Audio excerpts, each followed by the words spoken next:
আল্লাহ, আমি অসুস্থ হয়ে গেলাম, আমার তো কোনো বিয়ে হয় নাই, কোনো পুরুষের সঙ্গে দেখা হয় নাই, কোনো দাম্পত্য জীবন হয় নাই, কোনো পুরুষের সঙ্গে আমার মিলন হয় নাই, কিন্তু মেয়ের ঘরে বাচ্চা জন্ম হলে যে অসুস্থ হয়, আমার শরীরটা ওইরকম অসুস্থ হয়ে গেছে।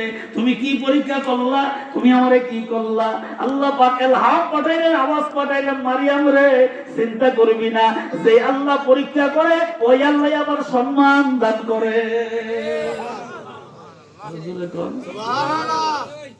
স্বাভাবিক চিন্তার ব্যাপার, বিয়ে হয় নাই, পুরুষের সঙ্গে দেখা হয় নাই, কিছু নাই, হঠাৎ করে পেটে বাচ্চা, চিন্তার বিষয় না। কারণটা কি? কারণটা শুনেন না, এটা তো কারণটা শুনেন। কারণ হইল আল্লাহ পাক ওনার তো কোনো স্বামী দেন নাই, ওনার কোনো বিয়ে হয় না, করে দিবে। আদম আলাইহিস সালামের বিশাল লম্বা দেহের ভিতরে যখন রূহটা প্রবেশ করছিল, যখন রূহটা স্থায়িত্ব লাভ করছিল, আদম আলাইহিস সালামের চোখ খুললেন, জবান খুললেন, হাত পা নাড়াচাড়া করতে আরম্ভ করলেন। হঠাৎ করে জবান দিয়ে হাসি আসলো। হাসি যখন আসে এটা জান্নাত থেকে আসে। মানুষের হাসি যখন আসে এটা কোথা থেকে আসে? এই জন্য কি বলবেন? আলহামদুলিল্লাহ। কি বলবেন?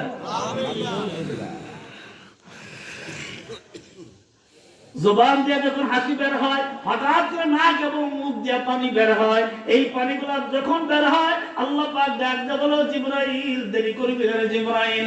আদম আলাইহিস সালামের রূহ স্থায়িত্ব লাভ করার পরে শরীরের বডি যখন নাড়াচাড়া করতে আরম্ভ করলো, হঠাৎ করে আমি আল্লাহর জান্নাতে একটা হাসি দিল, মুখ এবং নাক দিয়ে পানি বের হয়ে গেল।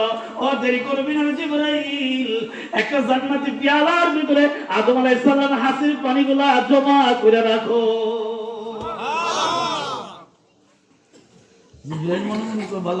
শব্দ বুঝলাম, এটা তো বুঝলাম না। আদম আলাইহিস সালামের নাক দিয়ে হাসির কারণে পানি, মুখ দিয়ে পানি বের হইছে, এগুলো জান্নাতি পেয়ালা। প্রশ্ন করার তো কোনো সুযোগ নাই। কি কাজে লাগছে? সুবহানাল্লাহ। জান্নাতি পেয়ালা সুন্দর এই নেয়ামত, এই জান্নাতি পেয়ালা থেকে ঈসা আলাইহিস সালামের আম্মা বিবি মারিয়ামকে যখন আস্তে করে মুখে ঢেলে দিলেন, সাথে সাথে হামেলা গর্ভবতী হয়ে গেলেন। আমার তো কোনো স্বামী নেই, বিনা স্বামীতে আল্লাহ পাক সন্তান দান করলেন। চিৎকার দেন সুবহানাল্লাহ। আচ্ছা, এখন আপনাদের বিবেকের কাছে প্রশ্ন, আগে যেমন তেমন হইছে, এখন কি মানে বিবি মারিয়ামের কষ্ট কি বাড়ছে না কমছে?